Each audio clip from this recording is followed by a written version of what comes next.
BNP chairperson Begum Khaleda Zia দীর্ঘদিন ধরে নানা জটিল রোগে আক্রান্ত এবং সম্প্রতি তার শারীরিক অবস্থার উল্লেখযোগ্য অবনতি হয়েছে। জানা গেছে একাধিক গুরুতর রোগ তার দেহে বাসা বেঁধেছে। এর মধ্যে অন্যতম গুরুতর সমস্যা হল হৃদরোগ, বিশেষ করে মাইট্রাল স্টোনোসিস, এবং তিনি দীর্ঘদিন স্থায়ী পেসমেকারের সাহায্যে চলাফেরা করছেন। চিকিৎসকেরা আরও জানান যে অতীতে তার হৃদযন্ত্রে স্টেন্ট বসানো হয়েছিল। পাশাপাশি তিনি চেস্ট ইনফেকশন বা বুকের সংক্রমণেও ভুগছেন, যা তার ফুসফুস এবং হৃদযন্ত্রকে একযোগে প্রভাবিত করছে। এ কারণে প্রায়ই তাকে নিবিড় পর্যবেক্ষণে রাখা হচ্ছে। দীর্ঘমেয়াদী কিডনি জটিলতা এবং লিভার সিরোসিস তার শারীরিক অবস্থাকে আরও সংকটময় করে তুলেছে।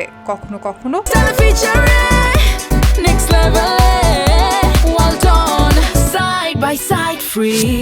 শরীরে অতিরিক্ত ফ্লুইড জমে যাওয়ায় ডায়ালাইসিসের প্রয়োজন হয় তার। এছাড়া তিনি দীর্ঘদিন ধরে ডায়াবেটিস, আর্থাইটিস এবং চোখের সমস্যায় ভুগছেন।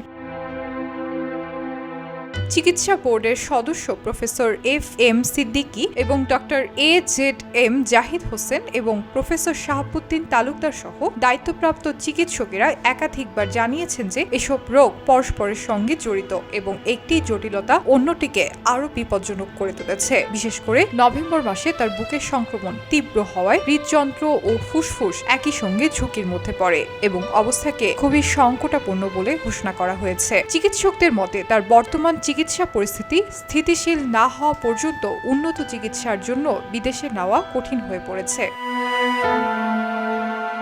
খালেদা জিয়ার বর্তমান শারীরিক অবস্থা নাজুক বলে চিকিৎসকরা বলেছেন। সংক্রমণ, হৃদরোগ এবং কিডনি ও লিভার সমস্যা একসঙ্গে হওয়ায় তার চিকিৎসা এবং পুনরুদ্ধার জটিল। চিকিৎসকরা বলছেন তার জন্য বিদেশে উন্নত চিকিৎসার প্রয়োজন হতে পারে যদি অবস্থা স্থিতিশীল হয়। এলো খবরের কাগজ, নিখাত, নির্ভীক, নিরপেক্ষ।